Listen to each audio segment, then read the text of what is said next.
Eh ben, on va redémarrer, histoire de finir tôt et avoir du temps pour les pizzas et les boissons. Euh, Il y a des applauses, je remercie déjà.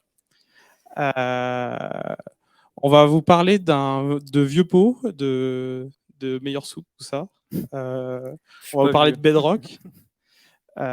Mais d'abord, je vais laisser mon collègue se présenter. Bonsoir à tous. Moi, c'est Florent Dubost. Du coup, je travaille chez Bedrock depuis plus de 10 ans maintenant. Ça commence à remonter. À l'époque, on s'appelait encore M6 Web. Je suis team lead de l'équipe web qui s'occupe de la plateforme de Bedrock. Je suis amoureux du JS depuis que j'ai commencé à mettre les mains dedans en 2015 à peu près, un petit peu avant. De React, bien sûr, et surtout, je suis un fervent défenseur des tests end-to-end. Et puis, si après le talk, vous ne voulez pas me parler de JavaScript, vous pouvez me parler de trampoline, parce que je suis coach de trampoline, donc vous pouvez voir quelques figures sur ce GIF. Et il est impossible de trouver la coupure de ce gif, c'est impossible. Il n'a pas de fin. Et puis moi-même, Antoine Caron, alias Lashgear sur Twitter notamment. Je suis tech lead à Bedrock Streaming depuis maintenant 3 ans. Avant, j'étais consultant dans une boîte assez connue sur Lyon.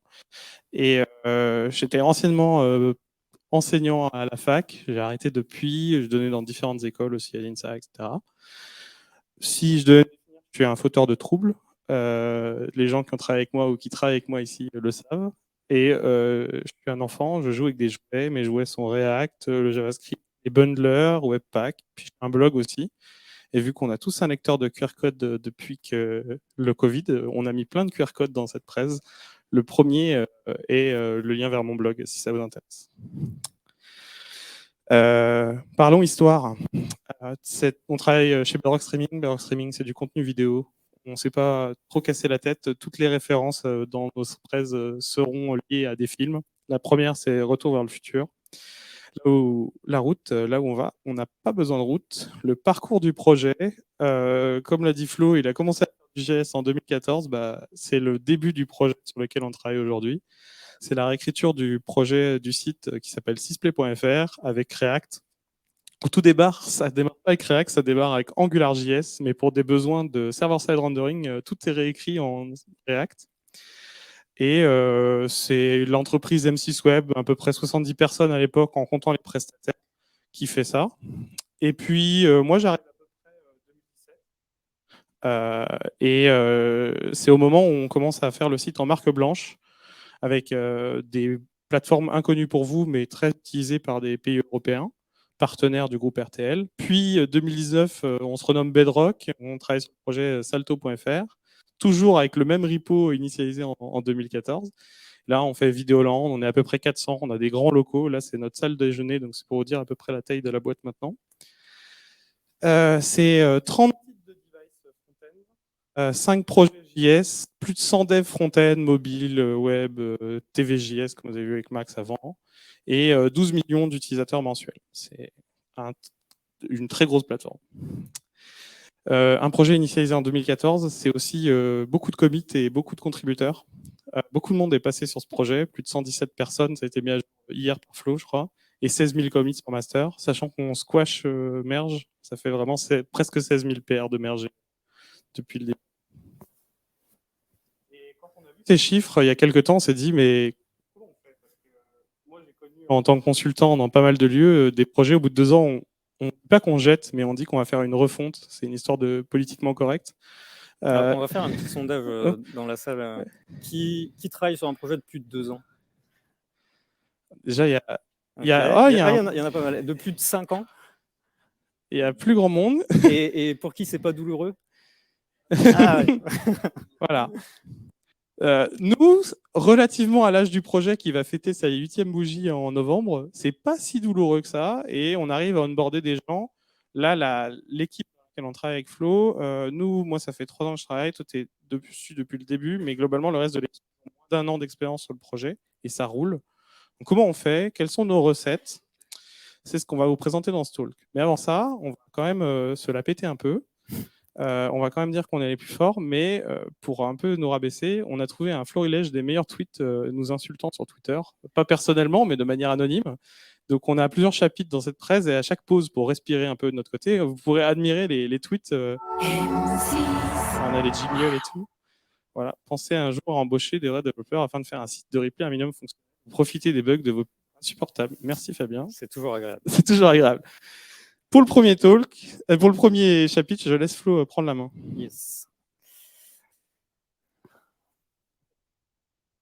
Du coup, le premier film sur lequel on s'est basé, c'est La mémoire dans la peau. La mémoire, c'est bien de l'avoir dans la peau, mais surtout sur un projet, c'est bien qu'elle soit collective.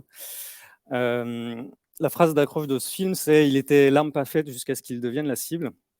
Alors, imaginez sur le projet sur lequel vous travaillez actuellement que la personne qui a le plus de connaissances, demain, malheureusement, il lui arrive un accident. On le souhaite à personne, mais ça peut arriver. C'est ce qu'on appelle le bus factor dans le jargon. Le micro est un peu bas. Là, c'est mieux. Donc, du coup, le bus factor, c'est une des personnes qui est clé de votre projet qui a un accident et qui n'est plus là, et il va falloir vous débrouiller sans lui le lendemain. Et ça, c'est difficile. Et du coup, sur un projet, si on veut qu'il vive un peu plus de 2 ans, il va falloir éviter ce genre de biais. Et il ne faut pas se reposer sur des individus, il va falloir plutôt essayer de jouer collectif. Le code qu'on produit en tant qu'individu, il ne nous appartient pas. Donc, on va vous donner quelques petites techniques pour éviter ça. La première technique, c'est la review. Alors, je pense que vous êtes tous ici à faire des pull requests et à faire de la review de code. Enfin, j'espère. On l'espère. La review, ça ne s'arrête pas qu'à la partie technique. Ça va aussi sur le produit qu'on fait. Et nous, on fait aussi venir nos product owners et nos QA sur GitHub. Donc, il ne faut pas hésiter à leur ouvrir des accès. Ils viennent dans nos PR, parce que dans nos PR, il y a, donc ça se fait de plus en plus maintenant, mais il y a des espaces de recettes qui sont déployés automatiquement, donc qui permettent de voir fonctionnellement, de vérifier, valider que ce que le développeur a produit correspond bien à la spec, du coup, qui était édifié par le product owner. Donc, il y a plein de services qui permettent de faire des espaces de recettes. Mais ça, c'est hyper important pour le partage de connaissances. Et c'est aussi aux développeurs de vérifier que sur leur espace de recettes, fonctionnellement, ça correspond bien au spec. Nous, chez Bedrock, enfin en tout cas dans nos équipes front-end, il y a environ 30, 40, voire même des fois 50% du temps qui est dédié à la review, donc sur lequel les développeurs ne codent pas. À un moment, on était sur du full quorum dans l'équipe. Donc, je sais pas, on était à peu près 6-7 dans l'équipe. Ouais, full quorum, ça veut dire que toutes les PR produites par toute la team étaient revues par tous les développeurs. Ça faisait beaucoup de relectures. On a diminué un peu. Maintenant, on est une dizaine dans l'équipe, donc on a un petit peu diminué. On est sur un autre système. Mais l'idée derrière, c'est surtout le partage de connaissances. En fait, c'est un cercle vertueux pour éviter les silos. Et c'est hyper important qu'il n'y ait pas une personne qui soit référente sur un sujet, mais quand elle n'est pas là, quelqu'un... un truc tout con, c'est le déploiement. À un moment, on était 2 à savoir faire le déploiement dans l'équipe. Quand on part en vacances et que l'autre est en maladie, par exemple, il n'y a plus personne dans l'équipe qui s'est déployé, c'est un problème. Oui, et toi, tu es team lead de l'équipe, je suis tech lead. On n'est pas sur toutes les reviews de toutes les PR et les tech leads n'ont pas une meilleure review que les autres. Il n'y a pas des gens affectés à des scopes fonctionnels ou techniques. Tout le monde va pouvoir faire la review de tout, y compris les juniors dans la team. Ils vont pouvoir faire de la review, non pas pour faire des remarques. En général, ils ont du mal au début, quand on vient d'arriver sur un projet qui a 8 ans, d'aller faire des retours, mais plutôt avoir un espace pour poser des questions, dire là, c'est super diff, mais je comprends rien du tout de ce qui est fait. La review, ça sert aussi à ça. Ouais, c'est vraiment un outil pour les nouveaux, pour les faire monter en compétences. Donc voilà, partager de la connaissance, c'est éviter les silos. Et on a fait un petit outil dans l'équipe que maintenant d'autres équipes utilisent aussi au sein de Bedrock, qui va poster un message aux développeurs le matin à 9h, l'après-midi à 14h, et qui résume toutes les PR qu'il doit review. Et ça, on l'a aussi mis pour les PO et les QS, c'est-à-dire qu'on a des labels sur les PR. Si on a besoin d'une review QA ou une review PO, on peut mettre ces labels-là, et lui aussi reçoit un message. Comme ça, il sait toutes les reviews qu'il a à faire. Donc, c'est très, très pratique. On peut noter qu'il y a des tailles, il y a des histoires de taille de PR. Ça permet de préparer et de dire j'ai 30 minutes à consacrer à de la review. je vais peut-être pas me lancer dans une PR dont le diff est XL, je vais peut-être faire un S ou un XS. Et puis, on voit aussi qu'il y a des espèces de warning, alerting, et puis please review. Donc, c'est des trucs qu'on a mis. Si on met manuellement quelqu'un en review, ça va lui dire, attends, là, on t'attend vraiment sur la review, on veut ton avis. Et puis, le petit red siren, c'est là, c'est le sujet le plus important en ce moment. Donc, il faut que tout le monde passe dessus assez rapidement. Ça, c'est 2 fois par jour, une fois le matin, une fois en début d'après-midi. Alors, la review, c'est bien, mais ça peut très vite se transformer dans un truc qui a un merdier pas possible, parce qu'on va mettre des commentaires à tort et à travers, principalement sur du formatage de code. Donc ça, c'est un peu des exemples. Vous voyez les dates qu'on avait en 2015, quand on faisait des revues de PR. Donc, la revue de PR, c'est bien, mais quand on se met des règles voilà, de formatage, de convention, en fait, il ne va pas falloir compter sur l'humain ou sur une personne en particulier dans l'équipe pour le faire. Toujours pareil, puisque quand elle n'est pas là, ben, ça passe à la trappe. Et puis, c'est aussi une charge mentale assez phénoménale pour elle. Et puis, elle est faillible aussi. Aussi, que, et puis, voilà. Après de s'être enchaîné la 5e PR en review, elle va peut-être moins voir qu'il manque un espace, un endroit nécessaire. Donc, la technique de combat numéro 2, c'est ça. C'est à chaque fois qu'on définit une règle dans l'équipe, on va créer un système qui permet d'automatiser la vérification de cette règle et que ça ne se repose pas sur des personnes. Parce que se reposer sur des personnes, ce n'est pas scalable dans une équipe.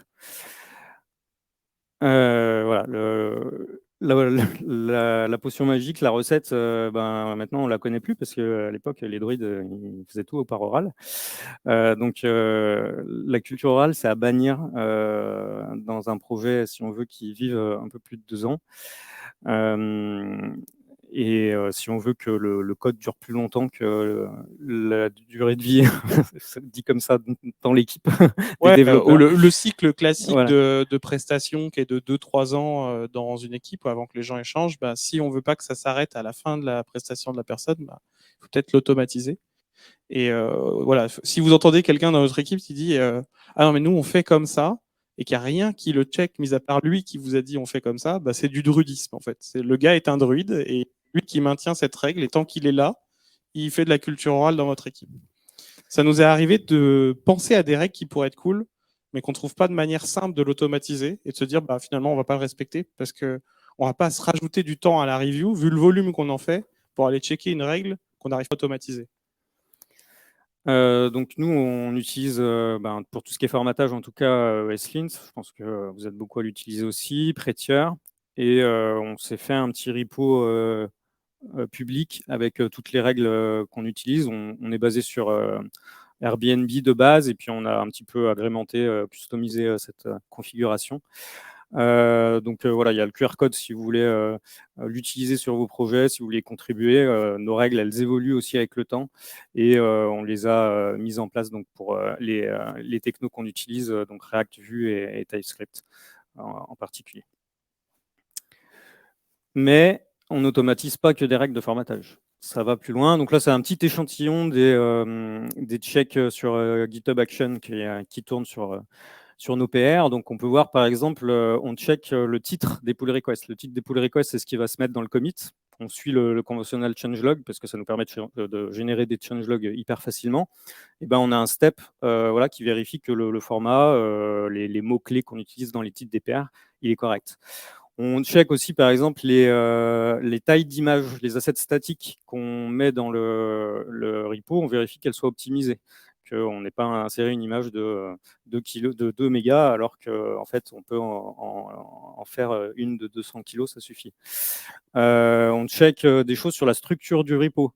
Par exemple, on va checker que les fichiers de test sont colocalisés avec les fichiers qui testent. Donc ça nous est arrivé au début d'avoir différentes règles, conventions. Là-dessus, ben, au moins, on a pu mettre en place une règle qui checkait que c'était partout pareil. On a aussi des checks sur Terraform, parce qu'on fait de l'infrastructure as code chez Bedrock, et ça nous arrive d'écrire du Terraform pour gérer nos serveurs, etc. Et on a aussi du lint sur nos fichiers Terraform. Donc voilà. Il n'y a pas de limite à l'automatisation et au check. Spoiler, on consomme largement, peut-être 1000 fois plus de frais de CI par mois que d'hébergement du site sysplay.fr, en termes d'hébergement du site React. Et c'est pas gênant pour nous parce que c'est en partie ces investissements d'automatisation qui font que le projet ait 8 ans. Il y a un outil aussi qu'on utilise un peu moins maintenant. On avait fait un développement maison pour ça. C'était quelque chose qui publiait un message sur chaque PR avec la taille de tous les bundles qui sont générés de l'application. Donc ça nous permettait de suivre la taille des bundles et surtout de ne pas rajouter excessivement du code dans un bundle là où il n'y avait pas lieu de le faire. Donc ça, c'était assez pratique. Alors l'outil, il est un peu tombé il est obsolète maintenant, donc on l'a pas maintenu, mais on envisage de mettre en place Build Tracker, qui est un outil open source qui fait exactement la même chose. Ouais, c'est un des tech leads de Twitter au front-end qui a développé Build Tracker. Ça s'installe assez facilement. Il faut un serveur Node, une petite base de données, et vous pouvez lui envoyer des events avec la taille de chacun de vos bundles. C'est plutôt bien en place. Troisième règle, tester. Alors ça, c'est pareil, ça ne doit pas être une découverte pour vous, mais dans le partage de connaissances, en fait, c'est hyper important. Tester, c'est laisser une trace de l'intention du développeur 1 an après, 2 ans après, 3 ans après, alors qu'il n'est plus là dans l'équipe. 8 ans après. Donc en réalité, les tests, on peut les voir à 2 niveaux. Il y a les tests end-to-end qui vont être plutôt une documentation fonctionnelle de l'application. Ça nous permet de documenter les features. Quand on regarde un scénario de test fonctionnel, on sait comment l'application doit se comporter vis-à-vis de l'utilisateur. Donc ça va être plutôt voilà, de la documentation qui est utile pour le produit. Et les tests unitaires, ça va être une façon de laisser une trace pour les développeurs de l'intention qu'ils avaient voilà, de faire le code. Derrière, on ne comprend pas forcément toujours la logique d'une fonction ou voilà, ce que le développeur derrière a voulu faire. Et ben, en fait, écrire le test avec un describe, un hit, ça va nous permettre d'avoir une documentation technique du coup du code. Des edge cases, et puis même du cas normal. Des fois, au bout de 8 ans, même le cas normal, on ne comprend plus. Donc, avoir un test qui dit ce qu'il fait, c'est toujours cool. Mais il se trouve que dans le bon monde des prestataires, on a très peu de prestataires qu'on recrute qui ont déjà fait des tests avant de venir nous voir. C'est très très rare. Donc d'où on faisait un peu les druides avec Flo. Là, vous avez un bon exemple de druidisme où Flo il dit dans sa paire, je ne vois pas les tests sur ta paire, c'est dommage. Puis j'en ai eu un peu marre. J'en ai... Et Antoine, il a eu une super idée. Donc, ce monsieur s'appelle Flo Dubost et avec Mickaël qui est là-bas à la régie, on a créé le Flo du bot, ce qui est à peu près sa version JavaScriptée, qui fait exactement la même chose que ce qu'il fait avant, mais et voilà, en gros, il fait pas il analyse pas vraiment l'ajout ou la couverture de test. Il vérifie juste que si votre paire c'est une feature ou un fixe, bah, il faut quand même éditer des fichiers de test, sinon ça veut dire que tu es en train de passer en douce du fonctionnel dans ton application, quoi. Voilà, donc en résumé, sur la partie tester, c'est documenter. C'est pas douter, c'est documenter. Ouais, c'est maintenir des fonctions genre sur 1 ou 2 ans, mais c'est aussi documenter sur plus longtemps. Allez, une petite dernière pour la route. Écrire du code lisible, ça doit être la priorité par rapport à écrire du code performant. On a souvent cette maxime qui dit on doit faire du code qui marche, on doit faire du code qui est bien écrit, on doit faire du code qui est rapide. Bah, moi, je rajouterais en deuxième, fais du code qui marche et ensuite fais du code qui est lisible. On a maintenant, surtout dans l'écosystème JS, plein de choses qui minifient, optimisent le code, etc. Donc, soyez pas radin quand vous écrivez du code. Au lieu de mettre un V pour vidéo, bah, écrivez vidéo, comme ça, le développeur qui va lire votre code derrière, il sait que vous parlez de vidéo et pas d'autre chose, de véhicule. Voilà, ou mettre un nom de fonction qui est genre un mot, puis avec un gros commentaire au-dessus qui dit ce qu'elle fait, bah, au final, on aurait pu donner le nom de la fonction directement, et après, il y a les minificateurs qui font le taf, quoi. Des fois, nous, on a des noms de fonctions qui sont hyper grands, bah, c'est pas grave, hein, au moins, on sait derrière vraiment ce que ça fait. On n'utilise pas d'abréviation, parce que les abréviations, bah, suivant la personne, ça ne veut pas dire forcément la même chose. Et puis, dans 4 ans, peut-être que la personne, l'abréviation, elle ne saura plus du tout ce que ça veut dire.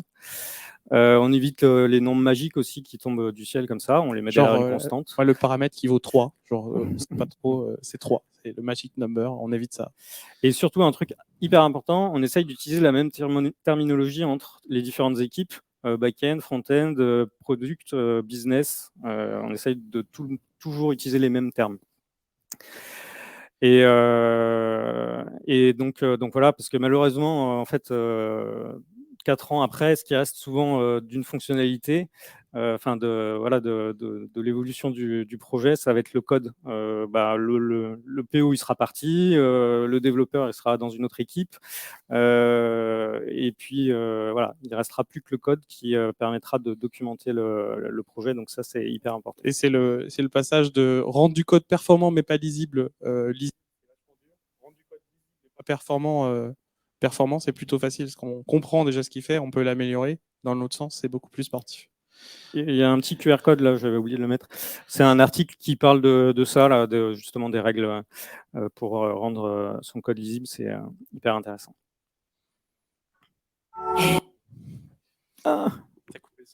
Allez, le petit tweet. Allez, voilà, on en prend plein la tête. Je ne sais pas si on m'entend bien. Non. C'est bon. Je le lis pas, hein, je vous laisse. C'est pur bonheur. Je vais reprendre la zapette, Flo. Le chapitre suivant, autre film, un petit peu plus récent, No Time to Die, Mourir peut attendre. On n'a pas tué le projet qui a 8 ans, mais on a tué plein de choses dedans. La question que vous devez vous poser si vous voulez pérenniser un projet, c'est comment vous faites pour garder votre projet, mais pas les features qu'il y a dedans. Parce que rappelez-vous que la prochaine évolution d'une feature dans votre projet, c'est des fois de l'enlever. Parce que le client, il le voulait à un moment donné, mais il ne le veut plus, ou il veut une nouvelle version. Soit vous tuez votre application et vous faites ce qu'on appelle politiquement correct une refonte, soit vous enlevez la feature d'avant et vous faites la nouvelle feature. Et c'est ce choix-là qui a permis de pérenniser pas mal le projet Sysplay, c'est que le projet il a connu plein de fonctionnalités. Ces fonctionnalités, elles ont eu un cycle de vie, on les a développées, on les a mises en production, elles ont tourné pendant X années, puis un jour on les enlève, globalement. Ça veut dire que dès la conception d'une feature, il faut essayer de penser à comment on peut l'activer en prod le jour J, mais aussi comment on peut la désactiver en prod à loisir. Qu'est-ce qui se passe si cette feature aussi, elle ne marche pas? Comment on peut enlever cette feature en prod à un moment donné, à un instant donné? On ne sait pas, par exemple, quand on a 100 000 utilisateurs qui arrivent pendant 10 minutes pour un match de foot, peut-être cette feature, elle n'est pas nécessaire, on peut peut-être la couper. Et c'est ce qu'on va vous appeler le gadget de Q, parce que James Bond, Q, voilà la référence. C'est le feature flipping, feature flagging, etc. On a une magnifique application Bootstrap des plus belles années. C'est développé par des devs back-end.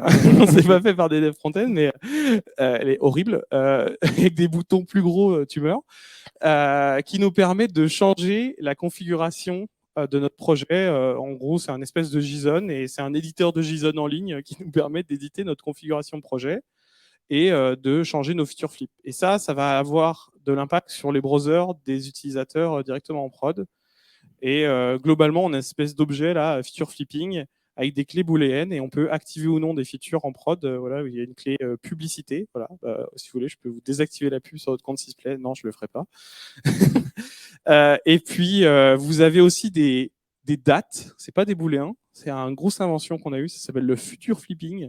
Ça permet par exemple, le 31 mars 2021, à 9h30, il fallait activer une feature en prod, mais moi, j'avais mon café. C'était peut-être un dimanche.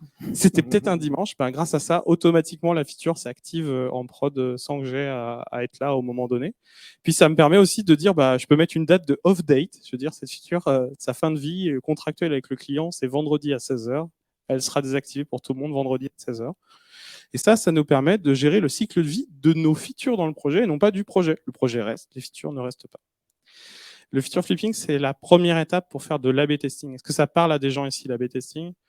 Ouais, vite fait. L'A/B testing, c'est tester 2 variantes de votre site et avec des statistiques sur la population. Vous allez voir si la variante B ou la variante A performe plus ou moins au point de vue des utilisateurs. Genre, globalement, est-ce que les gens achètent plus sur la version A ou sur la version B? Grâce au feature flipping, vous pouvez dire votre feature A, c'est la version true, la version B, c'est false, ou d'autres clés, on peut même faire de l'ABCD testing. Et l'idée, c'est de sortir des statistiques derrière de consommation. Nous, ça va être la durée de visionnage, le nombre d'épisodes vus dans le mois, etc. Et d'optimiser un petit peu les performances fonctionnelles. Et vous avez besoin de cette stack de changement de conf à chaud pour pouvoir faire ça. de Q, on va encore parler des tests, toujours. Les tests end-to-end, on a une stack, elle est vieille, vous imaginez même pas. On fait du WebDriver IO, c'est absolument pas la mode, mais qu'est-ce que ça marche, bordel. Tous les autres qui sont arrivés derrière, il y a plein d'outils qui sont arrivés, mais qui restent aujourd'hui et qui fonctionnent. En ce moment, on a Cypress, et puis on avait quoi d'autre? Il y a un Playwright, c'est un peu la mode des deux côtés, quoi. Lui, il est plus vieux que tout ça, mais ça marche nickel. Ça nous permet, avec Cucumber.js, d'écrire des tests en Gherkin. Et puis, on peut driver du Chrome Headless et puis même du Browser Stack. Browser Stack, c'est un service SaaS pour driver des devices qui sont dans des fermes hébergées, je ne sais pas où, aux US. Et on teste des vrais devices. On peut tester tout le jour, on a des tests qui tournent sur un Windows 10 ou Windows 11 Chrome, qui sont le scope de nos utilisateurs en prod sur Sysplay en grand nombre. Et on s'assure que au moins sur ce device-là, ça marche, parce que c'est 80% de notre population peut-être. Je dis ce chiffre, ça doit être. C'est pas si dur à mettre en place. Au final, Cypress, c'est relativement plus dur à mettre en place que WebDriver.io, Cucumber.js. J'ai fait un article de blog qui vous permet de setup ça avec un GitHub Action en 2.2. Le blog que j'héberge personnellement, il est fait avec ça et ça marche nickel. Il y a même des pairs qui s'auto-mergent, qui updatent la version de React. Ça se débrouille. Ouais. Un test chez nous, ça ressemble à ça. C'est du Gherkin. On va pas parler de Gherkin aujourd'hui, c'est pas le but. Voilà, c'est des tests qui sont écrits en anglais, qui sont dans un langage à peu près compréhensible par le produit et la tech, par les QA, et ça permet de dire voilà ce que cette feature fait. C'est vraiment de la documentation fonctionnelle, mais en plus de ça, ça exécute des trucs dans un vrai browser. Ça clique, c'est magique. Et puis, vous voyez ici, là, le feature flipping, ça vous permet de tester des features aussi. En gros, la feature reason of cancel, donc la raison d'annulation d'un abonnement, par exemple sur Salto, je crois, ou chez tous abonnements de SVOD, cette feature, on peut la désactiver. Mais souvent, les gens, ils veulent je fais pas de test sur cette feature parce qu'elle n'est pas activée en prod et du coup, je peux pas la tester dans mes tests parce que c'est pas actif. Avec le feature flipping, il n'y a pas eu d'excuse. Vous pouvez l'activer dans vos tests. Tester des combinaisons de features. Est-ce que cette feature est bien compatible avec celle-là, etc. Ça marche trop bien. La règle qu'on impose, ça reste un peu du drudisme. On ne l'automatise pas encore tout à fait, mais une feature chez nous, 1 à n test, c'est plus proche de n que de 1 en général. Et une correction de bug chez nous, c'est au moins un test manquant. C'est-à-dire s'il y a eu un bug en prod, il y a quelque chose qui est passé à travers notre grille automatique. Donc on impose l'ajout de tests fonctionnels ou unitaires. Gadget de Q numéro 3, une stratégie de gestion de la dette. Je pense que je ne vais pas être d'accord avec l'ensemble de la salle. Globalement, j'ai essayé de réfléchir à une phrase. La dette, il y a du code de merde dans notre projet. Hein. Genre un projet qui a 8 ans, faut pas c'est pas un palais où tout est brillant, il y a des trucs nuls. Mais notre stratégie, c'est les trucs nuls, s'ils nous grattent pas, s'ils nous gênent pas, s'ils nous freinent pas sur nos développements de ce qu'on fait en ce moment, on n'y touche pas. Ça gratte pas de raison d'aller gratter.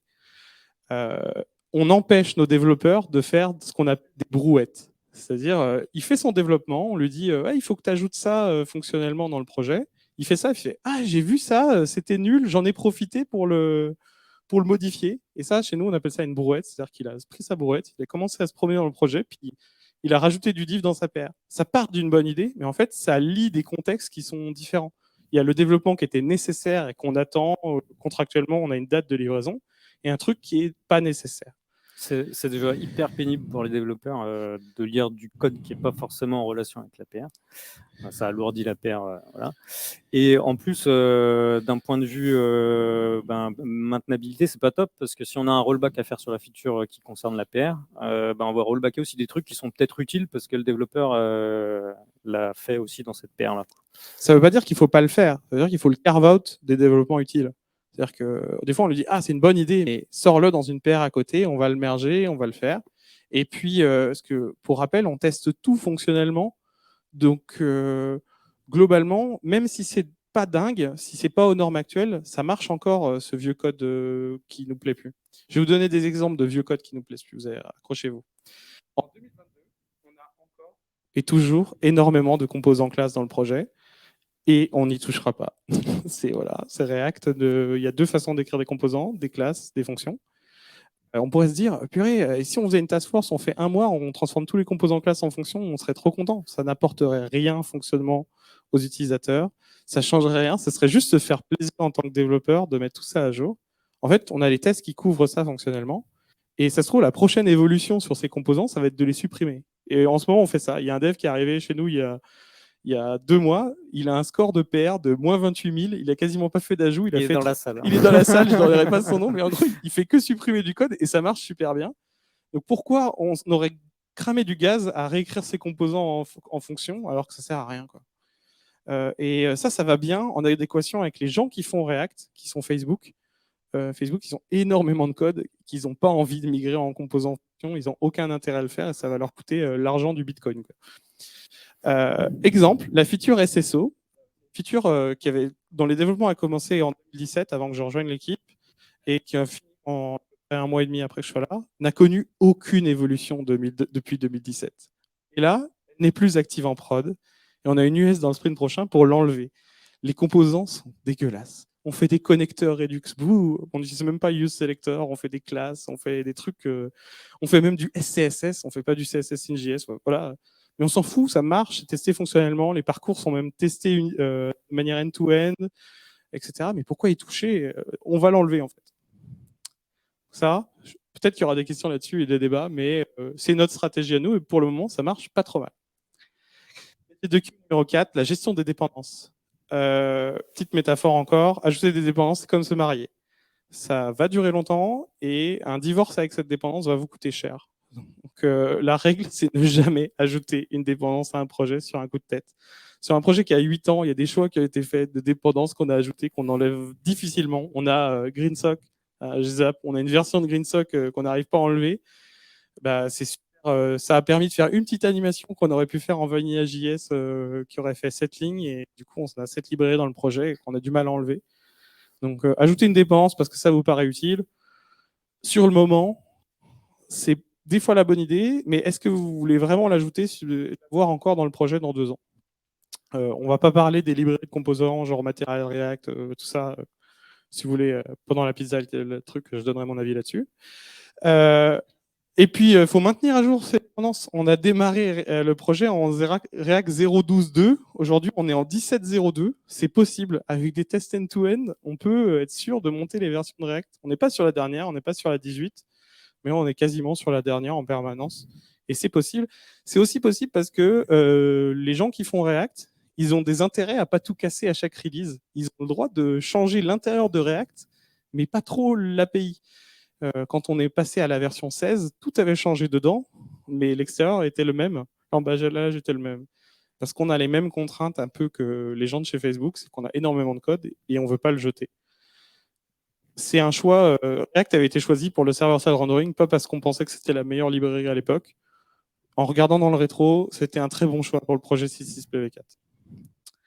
On fait un job journalier qui fait un audit des dépendances. Vous ne faites pas ça, vous? Il y a une commande, yarn audit, npm audit. En permanence, ça vous dit tous les jours, il y a peut-être une faille de sécurité grande contre la pièce ici dans votre projet qui vous permet à quelqu'un de prendre les droits d'authentification ou passer admin en 2.2. Nous, on essaie de l'empêcher. On a quelqu'un qui tous les jours essaie de faire des PR pour pallier ça. Le divorce est possible. En 2014, la mode, c'était Flexible. Il y a des gens ici qui ont fait du Flexible. Je sais qu'il y a des gens qui ont fait du Flexible ici. C'était la mode, mais il n'y avait que ça qui permettait de faire du Flux. Voilà. Puis après, il y a une librairie qui est apparue qui s'appelle Redux, qui était présentée un peu avant, qui est arrivée. Et on a divorcé avec Flexible et on a utilisé Redux sur le projet. Donc c'est possible, ça a coûté du temps, ça a pris du temps, mais c'est possible de divorcer. Et même plus largement, en fait, c'est notre stratégie d'essayer toujours de faire des migrations progressives. Là, récemment, on utilise Enzyme donc sur nos tests unitaires. Donc Enzyme, il est plus maintenu. Avec React 18, justement, il sera plus compatible. Enfin, il est plus compatible. Donc, on a fait le choix de passer sur React Testing Library. On le fait progressivement. Voilà, on a une stratégie pour écrire des nouveaux tests en React Testing Library, migrer un test quand on touche ce test et qu'il est sur Enzyme encore. On a fait aussi choix sur TypeScript. TypeScript, à l'époque, quand on a démarré, ça n'existait pas. Maintenant, on trouve que c'est plutôt pas mal et que ça apporterait des choses à notre projet. On va le mettre en place, pareil, progressivement, sans faire un chamboule tout de tout le projet. Donc, voilà, cette stratégie progressive, c'est vraiment quelque chose à mettre en place sur le long terme. Ça servira à quoi pour nos équipes de réécrire en TypeScript du code qui marche, qui est testé, qui est en prod et sur lequel le client n'a pas de demande d'évolution? Par contre, sur tout ce qu'on veut faire de nouveau, écrire en TypeScript parce qu'on décide que c'est du TypeScript maintenant, ça marche, quoi. C'est à marche forcée, à avancer petit à petit. C'est pas grave, les normes évoluent dans le projet, c'est le standard. Et On va garder plein de temps pour les questions à la fin, si ça te va. Parce qu'il nous reste encore un dernier chapitre, et après, ce sera libre et tout, ce sera cool. Voilà, encore un super tweet en notre honneur. Celui-là, il est hard quand même. Allez, dernière partie, on va parler de 24 heures chrono. Donc là, on a surtout vu des stratégies pour prévenir les problèmes. En fait, on n'est pas infaillible et il y a toujours des choses qui peuvent arriver en production, hein, malgré toutes les barrières qu'on va mettre pour s'en protéger. Genre ce matin, on avait un petit incident de 8h à 10h, ça arrive. J'aime bien cette phrase que notre chef nous a dit un jour, un projet qui n'est pas monitoré, c'est un projet qui n'est pas en production. Je ne sais pas si dans la salle, là, vous savez le projet sur lequel vous bossez actuellement, s'il fonctionne, si tout va bien, si les utilisateurs n'ont pas de problème. Est-ce que vous avez un moyen de le savoir? Est-ce que vous avez un moyen de le savoir? Autre que Twitter, pour les gens qui ont un site public. Et puis, nous, on a une petite spécificité. Bon, chaque métier a ses spécificités, mais dans notre domaine où on fait du streaming, 90% du trafic de la journée a lieu entre 21h et 23h. Moi, personnellement, à ces heures-là, je suis dans mon canapé, hein, tranquille. Donc, j'aimerais pas qu'on m'appelle pour me dire qu'il y a un truc qui marche pas. Donc, heureusement, on a des gens d'astreinte qui sont là, mais il va falloir qu'on les aide pour pas qu'ils nous appellent, justement. Voilà, on va passer sur une petite journée type. 9h, on a un dev qui publie le rapport du monitoring de la veille. Donc ça, c'est un rôle qu'on a mis en place dans l'équipe. Tous les jours, c'est un rôle tournant dans l'équipe. Un développeur, il est chargé d'aller consulter les graphes, consulter tous les dashboards qu'on a, et puis d'aller faire un petit tour, voir s'il y a des choses qui lui paraissent un peu anormales. Et si ça lui paraît anormal, il va mettre un message et il va demander aux autres s'il y a des choses à faire. Il va pinguer les équipes qui peuvent être concernées. Par exemple, côté front-end, ça va être, on voit qu'une API ne répond plus ou a un taux d'erreur un peu important, il va avoir le rôle d'être le porteur du message jusqu'à l'équipe back-end associée. On appelle ça le gilet web. Ouais, c'est ça, c'est le gilet web. Tous les jours, le gilet change de porteur. On a des gilets de plein de choses chez Bedrock. Ça, c'est hyper important dans la culture pour les développeurs. C'est-à-dire qu'ils ne sont pas que responsables du code qu'ils produisent. Et une fois que la paire elle est mergée sur master, ce n'est plus leur problème. Ils sont responsables jusqu'au code qui tourne en production. Donc ça, c'était un des moyens qu'on a trouvé justement pour partager cette culture et responsabiliser les développeurs. C'est pas exhaustif, hein. Il lit pas tous les graphes, tous les logs, tous les trucs. Et en vrai, juste quelqu'un qui passe 15 minutes par jour, c'est bien mieux que de dire et si on regardait le monitoring, quoi. Au moins, il y a un peu de temps affecté à ça. Donc ça, c'est un petit rapport d'Antoine. C'est le meilleur rapport ever, quand même. Voilà, donc on écrit RAS globalement, toi. Après, sinon, on met quelques liens, on remarque des choses, on met des liens, parce que les gens ne vont pas aller réinvestiguer ce qu'on a investigué déjà. C'est une règle importante. Et puis, on a différents outils. Je crois que les pizzas arrivent. C'est les pizzas. Et ce qui est pas mal, c'est que donc on met ça sur une room publique et puis on ping les équipes si on voit des choses qui sont un petit peu déconcertantes.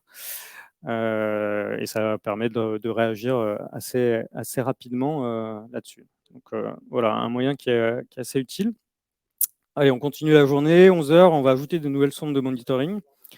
Donc, ce qui est intéressant, donc déjà, le monitoring, on a mis ça dans notre DOD des US fonctionnels qu'on fait. Donc, à chaque fois qu'on crée une feature, forcément, derrière, il va y avoir du monitoring. Le PO, il prévoit aussi ces choses-là, parce que ça peut l'intéresser. Nous, on travaille ça avec lui. Et ça va être aussi important d'harmoniser. Donc, on a plusieurs fronts. Nous, on a le web, on a TVJS, on a le mobile. C'est important d'harmoniser tous nos clés de monitoring de façon à ce qu'on puisse comparer entre les différentes fronts s'il y a des comportements différents.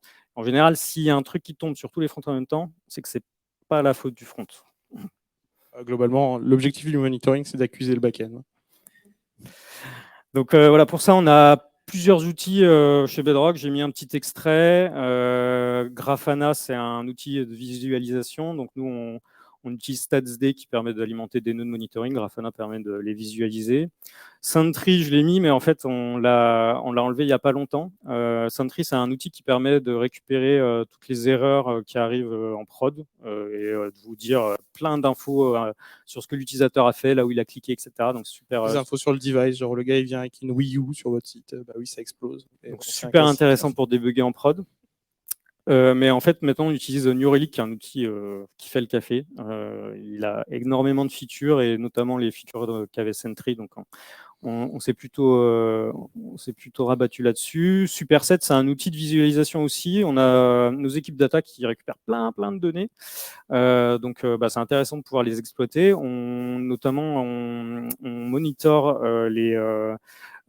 les Google Bots qui passent sur le site pour vérifier qu'il n'y ait pas trop de 404, par exemple, qui soient détectés par les Google Bots. On monitore aussi nos analytics de cette façon-là. On vérifie la qualité de nos analytics, vérifier que tous les nœuds sont bien remplis, etc. Donc après, ce qui est important, ce n'est pas forcément les outils que vous utilisez. Ce qui est important, c'est de faire du monitoring, vous l'avez compris. Autre truc, c'est bien d'avoir 2 outils de mesure, parce que le jour où vous cassez votre règle, vous tracez de près. Et les outils comme ça casse assez facilement. Nous, on utilise bien Stat des Grafana, on l'a pas déprécié. On utilise New Relic, ça permet d'avoir des notions d'échelle. S'il mesure 10K even d'un côté et juste 100 even de l'autre, il y en a un qui a faux, quoi. Donc, si vous avez qu'un outil, vous vous en rendrez pas compte. On continue la journée, 14h, on va mettre en production après avoir mangé. Et surtout, on met en production, on va pas faire un baby-foot juste après. On va suivre les métriques. Donc nous, on a une règle qui dit, après une mise en production pendant 1 heure, le dev qui a mis en production, il va suivre un peu les métriques, que tout se passe bien. Ce qui est super important, en fait, quand on déploie, chez Bedrock, il y a plus de 30 services back-end, des équipes front-end sur les différentes plateformes que j'ai citées précédemment. Ce qui est important, c'est de communiquer. Donc, on a une room, pareil, sur Slack, où on communique tous les déploiements. Et donc, si derrière, il y a un problème qui est détecté sur un service back-end à l'autre bout de la boîte, il va pouvoir savoir qu'il y a eu un déploiement côté front-end. C'est peut-être que ce front-end ne l'appelle pas comme il faut, ou qu'il y a un souci par rapport à ça. Et puis ce bot, c'est une grosse poucave aussi, parce qu'il dit qui a fait le déploiement. Donc, si quelqu'un voit quelque chose, il sait déjà qui allait prévenir. Je crois que ton déploiement, il fait de la merde. C'est bête, mais c'est important, parce que s'il faut commencer l'investigation d'un incident par c'est qui a fait la MEP, on perd énormément de temps. Et ce qui est aussi important sur la communication, et on va le voir aussi après avec l'outil de monitoring, c'est de pouvoir corréler les déploiements aux mesures. Donc en fait, on a donc sur Grafana, ça existe, ça s'appelle les annotations. Sur New Relic, c'est un hyper visible. On voit pas grand-chose. Je vous assure qu'il y a un trait. Là, il y a un trait vertical en fait ici, qui dit à ce moment-là, il y a eu un déploiement, et donc en fait, tous les services de la boîte peuvent enrichir les données dans New Relic pour dire les moments où elles font des déploiements. Et donc, c'est pareil, si on voit une baisse qui est liée à un déploiement du back-end sur un des graphes, on saura tout de suite vers qui se tourner si c'est un problème. Voilà, il y a les pizzas qui arrivent. Le manger. Ensuite, monitorer, c'est bien, mais comme on l'a dit tout à l'heure, c'est mieux s'il y a des règles qui sont automatisées, et si ça ne repose pas sur l'humain. Donc, il faut automatiser le suivi, ça c'est l'alerting. Il faut aussi éviter de l'envoyer à 15 endroits différents. Donc, si on a des alertes dans des rooms différentes, etc., ça va être le bordel pour s'y retrouver. Donc, il faut centraliser l'information. Et puis, il faut cibler les bonnes personnes. Si vous alertez, je ne sais pas moi, la pharmacie alors qu'il y a le feu, c'est pas le bon service, quoi. Donc, il faut que les gens qui vont recevoir les alertes puissent faire quelque chose derrière avec ces alertes. Donc, pareil, on a une room qui centralise toutes les alertes du web. On peut réagir sur les alertes, voir si c'est un vrai problème ou pas. Ouais, et globalement, là, c'est New Relic qui nous met les alertes. C'est un peu la ceinture de judo supplémentaire. Il faut déjà avoir du bon monitoring avant de mettre de l'alerting. Si vous avez du doute dans vos mesures, vos alertes, elles n'auront aucun sens.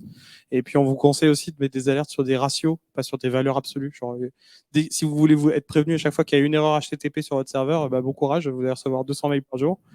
Nous, par exemple, on dit, on a une alerte très basique sur notre serveur, c'est si on a eu 1% d'erreur HTTP pendant 5 minutes, on veut être prévenu. Ça attrape déjà les incidents, ça. Ça, il n'y a pas besoin. Et par contre, la petite erreur HTTP au milieu dont tout le monde se fout et que personne corrigera, personne n'est au courant et tant mieux. Alors après, attention avec l'alerting, il y a un des syndromes, c'est d'en faire plein. Et puis du coup, il y a des trucs qui tombent au rouge.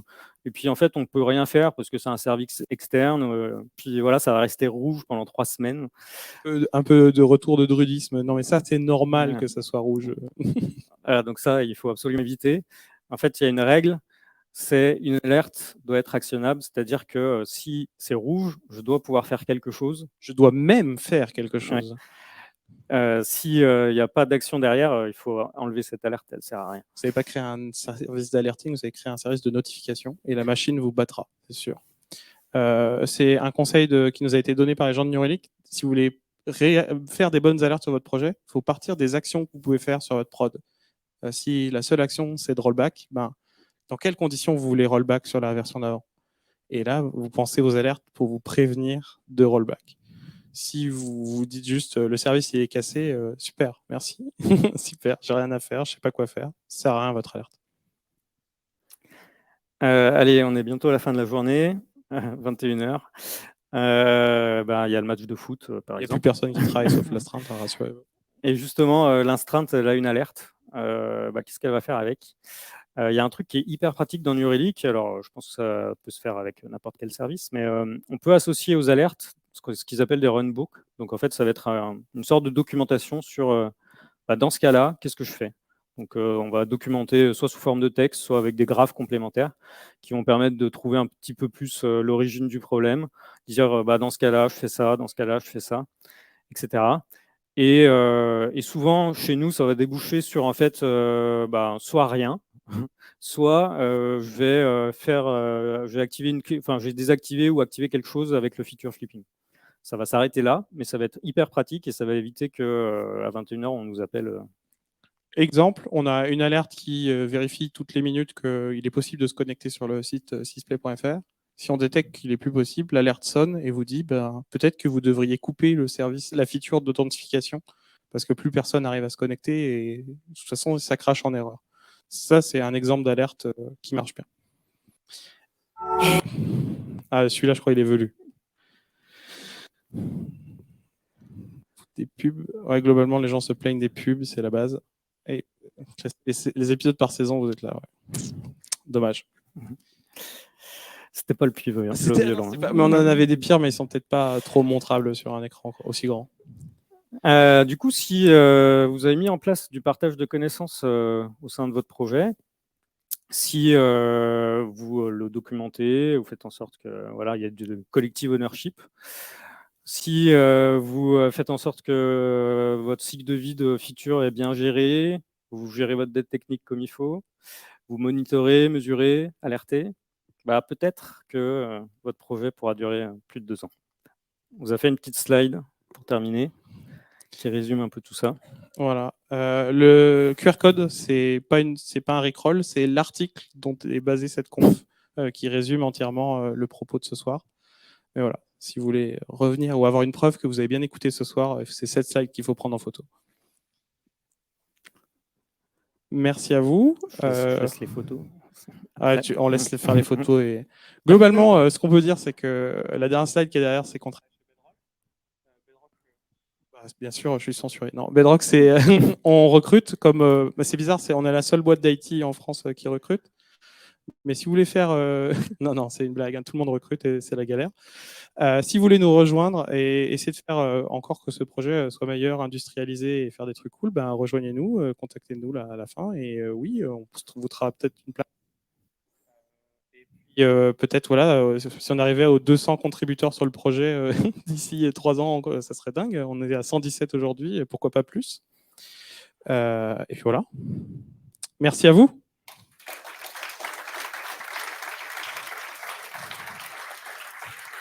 Et dans les temps. On va faire 5 minutes de questions là, et après, avec Flo, on circulera dans la salle pour les pizzas et on pourra répondre à des questions plus en one-to-one, si ça vous dit, histoire que tout le monde puisse sustenter et boire une bière ou autre après. Ça vous va? Est-ce qu'il y a une question? Une question de Paul. Vas-y, fais-toi plaisir, Mickaël. Lance ce micro. Allez. Merci. Merci pour le talk, c'était cool. Moi, c'est un sujet qui me parle. Notre produit, il a 7 ans maintenant et on l'a toujours pas acheté. donc ça me parle vachement. J'ai une question, comment est-ce que vous gérez, de ce que je comprends, pour sortir du druidisme, vous mettez des bots, des règles automatiques, etc. Comment tu combines ça, donc des bots un peu nazis, avec le fait de dire ah, on code en TypeScript, sauf dans les anciens composants qu'on laisse en JS, et là il y a une exception. Comment tu gères l'équilibre entre les deux?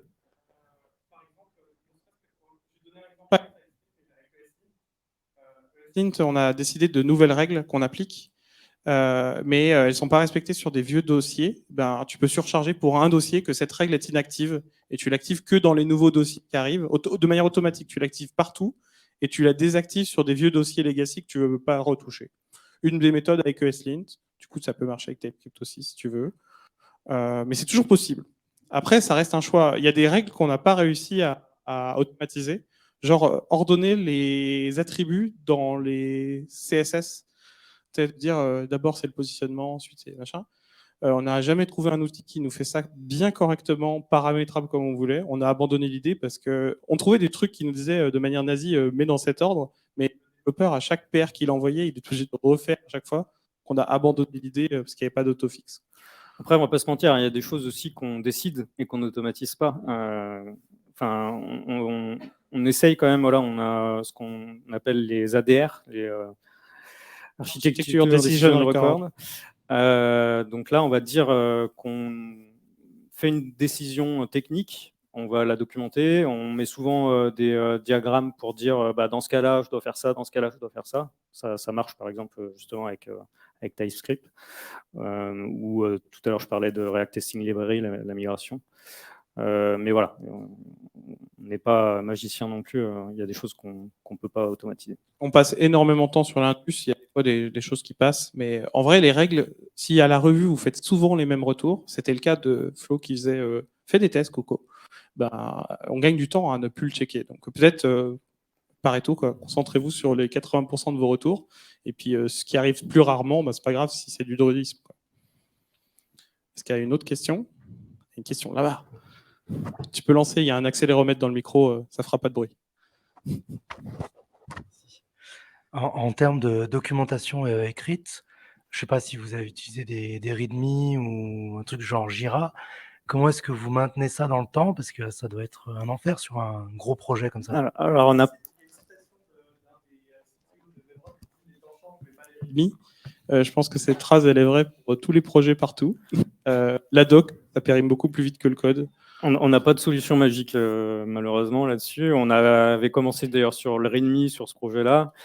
On a migré notre documentation petit à petit sur un autre outil qui s'appelle Confluence. Génial, Confluence. Génial. Donc des fois, on avait des trucs en double, etc. On a fait des passes pour nettoyer, mais il n'y a pas de solution magique. Il faut des fois y mettre un peu de temps pour mettre à jour, pour réorganiser, etc. L'exemple du SSO, c'est l'appairage opérateur sur Sysplay. Il n'y a aucune documentation. 2017, c'était le test fonctionnel. Donc, c'est une bonne manière de documenter. Mais la doc produit, la doc technique, ça périme très vite. On va peut-être faire la dernière question là et après on va manger de la pizza, elles sont chaudes. La pression. Merci pour la présentation déjà. Et moi j'avais une question par rapport à, vous parliez de la CI. Comment vous contrôlez votre temps de CI et comment vous faites pour pas que ça explose et pour pas avoir à attendre 1h30 avant chaque déploiement? C'est un challenge de tous les jours. Parce que des gens qui ont des problèmes de performance de test, c'est déjà, tu prends une intersection des gens qui font des tests. Donc déjà, il y a plus grand monde. Et ensuite, des gens, par exemple, avec Cucumber, c'est paralyser les exécutions, etc. C'est un challenge énorme. Je crois que c'est 6 à 7 000 euros de CI par mois qu'on consomme. C'est une sacrée facture. Mais pour ça, en gros, on démarre une centrale nucléaire à chaque donf pour essayer d'atteindre. Je crois qu'on a des règles qui démarrent assez vite. Genre le titre de PR, en moins d'une minute, tu as le retour qui dit il n'est pas bon. Les tests end-to-end, il faut plus 10, 12, 15, 16 minutes à peu près. Mais il y a 250 scénarios. Voilà, il va se lancer Plus. plus combien? C'est 600. 600 scénarios de tests fonctionnels. Donc, tu imagines au moins 600 browsers qui démarrent, qui cliquent, etc. Donc, oui, ça prend du temps. Ça prend du temps. Hein. Même là, on a optimisé à Donf et on doit être à 25-30 minutes sur chaque fois que tu fais un commit dans ta paire. Jest, l'outil est probablement la meilleure chose qui soit arrivée au monde du JavaScript. C'est mon avis. Hein. Voilà. En fait, on a un problème. On a trop de tests avec Jest. On est obligé de lancer une exécution sur un dossier, puis une autre sur un autre dossier, parce que en vrai, on est obligé de splitter parce qu'on n'a pas assez de cœur sur la machine pour que ça en profite, quoi. Mais en fait c'est aussi une organisation du travail des développeurs, c'est-à-dire que ils vont faire leur développement sans forcément regarder les tests dans un premier temps. Une fois que c'est assez mature, ils lancent la stack de CI, ils voient ce qui passe pas, ils vont corriger les tests, et puis en attendant que la stack de CI elle passe, ils vont se mettre sur une autre tâche. Donc, sur de la revue. Voilà. Mais par contre, c'est hyper pratique, même si tu as 30 minutes d'attente, de savoir que si tu montes la version de React, tu as tous tes scénarios de test qui testent des features que tu connais même pas et qu'elles marchent encore. C'est pas grave d'avoir attendu 30 minutes. Quoi. Mais du coup, vous n'avez jamais d'urgence? D'urgence, si, ça par arrive. exemple, il y a un Feature bug. flipping. Feature flipping. Tu vas pas faire un modifier du code et le patcher en prod comme un cowboy. Feature flipping ou rollback, mais ouais. Allez, la dernière question.